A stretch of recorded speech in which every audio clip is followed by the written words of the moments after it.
బయటికి కనిపిస్తున్న దెబ్బలు మానిపోతాయి, కానీ వాడి మనసుకు తగిలిన దెబ్బల నుంచి కోలుకోగలడా? ఇక్కడ నువ్వు చెప్పినట్టు నీకు నచ్చినట్టు పనిచేయడానికి నేను లేను.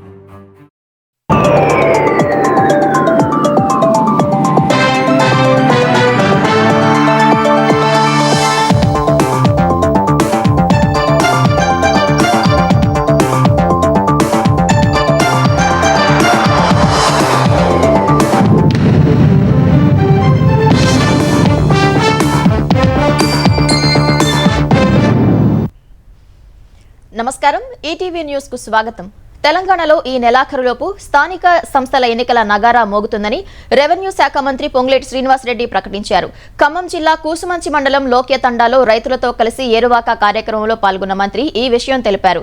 రేపు మంత్రి మండలిలో చర్చించాక ఎన్నికల తేదీపై స్పష్టత ఇస్తామని వివరించారు. తొలుత ఎంపీటీసీ, జడ్పీటీసీ ఎన్నికలు నిర్వహిస్తామని, తర్వాత సర్పంచ్, మున్సిపల్ ఎన్నికలు ఉంటాయని చెప్పారు.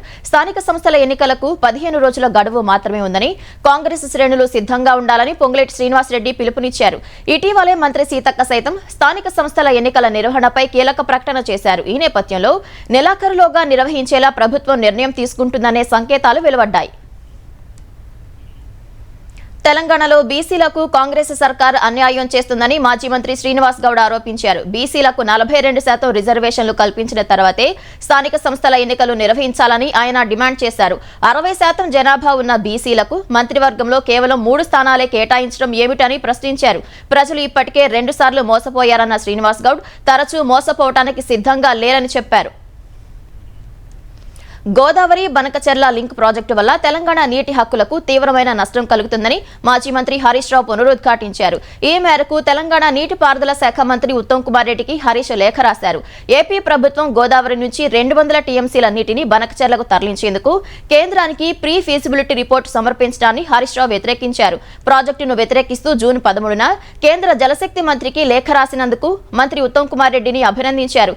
ఏపీ చర్యలు పునర్విభజన చట్టం సహా నదీ జలాల బోర్డుల నియమాలను ఉల్లంఘించడమేనని హరీష్ పేర్కొన్నారు. వెంటనే అపెక్స్ కౌన్సిల్ సమావేశం ఏర్పాటు చేయాలని కేంద్రాన్ని కోరాలని మంత్రి ఉత్తమ్ కు సూచించారు.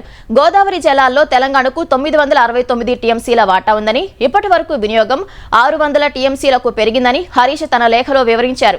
కాళేశ్వరం ఎత్తిపోతల అదనపు నివేదిక, సమ్మక్క సాగర్, వార్దా, కృష్ణా జలాల్లో తెలంగాణ వాటా, పోలవరం ద్వారా 80 టీఎంసీల గోదావరి నీటిని కృష్ణా డెల్టాకు తరలించినట్లయితే గోదావరి ట్రైబ్యునల్ అనుబంధం సి ప్రకారం తెలంగాణలో కృష్ణా జలాల్లో అదనంగా 157.5 టీఎంసీలు హక్కుగా లభించాల్సి ఉందన్నారు. ఈ 157.5 టీఎంసీలను నికర జలాల కేటాయింపులు లేని పాత ప్రాజెక్టులకు వాడుకునే వెసులుబాటు తెలంగాణకు కలుగుతుందన్నారు. నీటి హక్కుల కోసం ప్రభుత్వానికి బీఆర్ఎస్ తోడుగా నిలుస్తుందని ఉత్తమ్ కు రాసిన లేఖలో హరీష్ రావు పేర్కొన్నారు. పొదిలిలో వైసీపీ ముమ్మాటికి కుట్రపూరిత దాడికి పాల్పడిందని ఏపీ సమాచార పౌర సంబంధాల శాఖ మంత్రి కొలుసు పార్థసారథి ఆరోపించారు. మంగళగిరిలోని టీడీపీ కేంద్ర కార్యాలయంలో పొదిలి ఘటనకు సంబంధించిన వీడియోలను మంత్రి ప్రదర్శించారు. వైసీపీ నేతలు చేసిన ర్యాలీకి వారి ప్రవర్తనకు ఏమాత్రం సంబంధం లేదని మండిపడ్డారు. ఎవరైనా వస్తే తొక్కి పడేస్తామంటూ వారు ప్లకార్డులు ప్రదర్శించారని చెప్పారు. మాజీ సీఎం జగన్మోహన్ రెడ్డి తన నేరపూరిత కుట్రలతో ఆంధ్రప్రదేశ్లో అశాంతి, ఘర్షణపూరిత వాతావరణం సృష్టిస్తున్నారని మంత్రి ఆక్షేపించారు. పొదిలిలో రైతుల పరామర్శ ముసుగులో విధ్వంసానికి పాల్పడ్డారని ఆగ్రహం వ్యక్తం చేశారు. రైతులను అరెస్టు చేశారన్న ఆరోపణల్లో వాస్తవం లేదన్న మంత్రి పార్థసారథి రాళ్లు విసిరిన వారంతా నేర చరిత్ర ఉన్నవారని స్పష్టం చేశారు. ఏపీలో అమలు చేస్తున్న తల్లికి వందనం దేశంలోనే అత్యుత్తమ పథకమని కూటమి నేతలు ప్రశంసించారు. ఈ పథకం కింద ఎంతమంది పిల్లలు ఉంటే అంతమందికి నిధులు విడుదల చేశామని రెవెన్యూ రిజిస్ట్రేషన్ శాఖ మంత్రి అనగాని సత్యప్రసాద్ ఎక్స్ వేదికగా తెలిపారు. తల్లుల కళ్లల్లో ఆనందం చూసేందుకు ఎన్ని కష్టాలు ఉన్నా నగదును మాతృమూర్తుల ఖాతాల్లో జమ చేసినట్లు మంత్రి కొల్లు రవీంద్ర మచిలీపట్నంలో చెప్పారు. నంద్యాల జిల్లా సహకార మార్కెటింగ్ సొసైటీ చైర్మన్ ప్రమాణ స్వీకార కార్యక్రమంలో పాల్గొన్న రోడ్లు భవనాల శాఖ మంత్రి బీసీ జనార్దన్ రెడ్డి పిల్లలందరికీ డబ్బులు రావడంతో మాతృమూర్తుల కళ్లల్లో ఆనందం కనబడుతోందని చెప్పారు. తల్లికి వందనం పథకంపై వైసీపీ ఆరోపణలు అర్ధరహితమని ఎంపీ బస్తిపాటి నాగరాజు కర్నూలులో విమర్శించారు. ప్రజలు వైసీపీని తిరస్కరించినా వారిలో మార్పు రావడం లేదని ఆయన మండిపడ్డారు. తల్లికి వందనం అమలు సహా పలు పథకాలపై వైసీపీ తప్పుడు ప్రచారం చేస్తోందని మంత్రి కొండపల్లి శ్రీనివాస్ ఆగ్రహం వ్యక్తం చేశారు. హైదరాబాద్ ఎన్టీఆర్ ట్రస్ట్ భవన్ లో మాట్లాడిన ఆయన తల్లికి వందనం ద్వారా సుమారు 65 లక్షల మందికి లబ్ధి చేకూరినట్లు వివరించారు. రాజధాని అమరావతి ప్రాంతంలో మట్టి దొంగలు రెచ్చిపోతున్నారు. గత రాత్రి కృష్ణయ్యపాలెంలో ఈనైన రహదారి పక్కన దాదాపు 100 ట్రక్కుల మట్టిని తవ్వికెళ్లారు. సిఆర్డీఏ రైతులకు ఇచ్చిన ప్లాట్లలో దాదాపు 7 అడుగుల లోతున మట్టి తవ్వి ప్లాట్ల హద్దురాలను పక్కకు లాగి పడేశారు. మట్టిని తవ్వుతున్నట్లు సమాచారం అందుకున్న రైతులు ఆ ప్రాంతానికి వెళ్లేసరికే దొంగలు లారీల్లో పరారయ్యారు. మట్టి తవ్వుతున్న జేసీబీని రైతులు స్వాధీనం చేసుకున్నారు. రాజధాని ప్రాంతంలో గత కొంతకాలంగా అక్రమంగా మట్టి తవ్వుకెళ్తున్నారని రైతులు వాపోతున్నారు. పోలీసులు సిఆర్డీ అధికారులకు చెప్పినా పట్టించుకోలేదన్నారు. ప్రభుత్వం ఇప్పటికైనా స్పందించి అక్రమ మట్టి తవ్వకాలపై చర్యలు తీసుకోవాలని రైతులు మొరపెట్టుకుంటున్నారు. ప్రపంచానికి భారతదేశం ప్రసాదించిన దివ్యవరం యోగా అని ముఖ్యమంత్రి చంద్రబాబు తెలిపారు.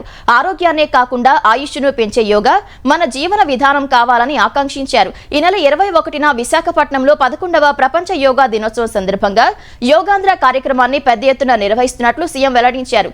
ఈ కార్యక్రమంలో ప్రధాని నరేంద్ర మోదీ ముఖ్య అతిథిగా పాల్గొంటున్నట్లు వివరించారు. ఈ కార్యక్రమంలో పాల్గొనాలని ప్రజలను సామాజిక మాధ్యమం ఎక్స్ వేదికగా సీఎం ఆహ్వానించారు. చంద్రబాబు రేపు విశాఖలో పర్యటించనున్నారు. ఆర్కే బీచ్ వద్ద అంతర్జాతీయ యోగా డే ఏర్పాట్లను ఆయన పరిశీలించనున్నారు. మధ్యాహ్నం యోగా డే ప్రధాని పర్యటనపై అధికారులతో సమీక్షించనున్నారు. సాయంత్రం పార్టీ నేతలతో చంద్రబాబు సమావేశం కానున్నారు. రాత్రికి విశాఖ నుంచి తిరిగి అమరావతికి చేరుకుంటారు. ప్రముఖ పుణ్యక్షేత్రం బాసరలో విషాదం చోటు చేసుకుంది. అమ్మవారి దర్శనం కోసం బాసర వచ్చిన ఒక కుటుంబం గోదావరిలో పుణ్య స్నానాలు చేస్తుండగా 5గురు యువకులు నీట మునిగి ప్రాణాలు కోల్పోయారు. రాజస్థాన్కు చెందిన వీరు హైదరాబాద్ చింతల్ బజార్లో నివాసం ఉంటున్నారు. మొత్తం 18 మంది కుటుంబ సభ్యులు బాసర సరస్వతి క్షేత్రానికి వచ్చారు. అమ్మవారి దర్శనం కంటే ముందు పుణ్య స్నానాల కోసం గోదావరి నదికి వెళ్లారు. వారిలో 5గురు యువకులు గోదావరిలో తేలిన ఇసుక మేటల వద్దకు చేరుకుని స్నానాల కోసం నదిలోకి దిగారు. ఆ ప్రాంతంలో నీటి లోతు తెలియక అక్కడే మునిగి మృత్యువాత పడ్డారు. 5గురు యువకులను 20 ఏళ్ల లోపు వయసున్న మదన్, వినోద్, రుతిక్, రాకేష్, భరత్ గా గుర్తించారు. స్థానికులు కాపాడే ప్రయత్నం చేసినప్పటికీ ఫలితం దక్కలేదు. స్థానికుల సమాచారంతో గోదావరి ఘాట్ కు చేరుకున్న పోలీసులు యువకులను మృతదేహాలను భైంసా ఏరియా ఆసుపత్రికి తరలించారు. ఉత్తరాఖండ్లో చార్ధామ్ క్షేత్రమైన కేదార్నాథ్ సమీపంలో హెలికాప్టర్ కూలి చిన్నారి సహా 7గురు దుర్మరణం చెందారు. గౌరీకుండ్ అటవీ ప్రాంతంలో చాపర్ కూలినట్లు రుద్రప్రయాగ్ జిల్లా విపత్తు నిర్వహణ అధికారి తెలిపారు. ఈ ప్రమాదంలో 5గురు యాత్రికులు, పైలట్, బద్రీనాథ్ కేదార్నాథ్ ఆలయ కమిటీ ఉద్యోగి మృతి చెందినట్లు చెప్పారు. మృతులను ఉత్తరాఖండ్, ఉత్తరప్రదేశ్, మహారాష్ట్ర, గుజరాత్ కు చెందిన వారిగా గుర్తించారు. కేదార్నాథ్ నుంచి తెల్లవారుజామున 5:30 గంటల ప్రాంతంలో టేకాఫ్ అయిన హెలికాప్టర్ కొన్ని నిమిషాలకే కూలిపోయినట్లు అధికారులు చెప్పారు. గౌరీకుండ్కు 5 కిలోమీటర్ల ఎత్తున ప్రమాదం జరిగిందన్నారు. ఆర్యన్ ఏవియేషన్ కు చెందిన ఈ చాపర్ కూలిన వెంటనే మంటలు చెలరేగినట్లు సంబంధిత వర్గాలు తెలిపాయి. వెలుతురు సరిగ్గా లేకపోవటమే ప్రమాదానికి కారణమని పేర్కొన్నాయి. సమాచారం అందుకున్న వెంటనే అధికారులు, ఎన్డీఆర్ఎఫ్, ఎస్డీఆర్ఎఫ్ బృందాలు ప్రమాద స్థలానికి చేరుకుని సహాయక చర్యలు చేపట్టినట్లు ఉత్తరాఖండ్ సీఎం పుష్కర్ సింగ్ ధామీ తెలిపారు.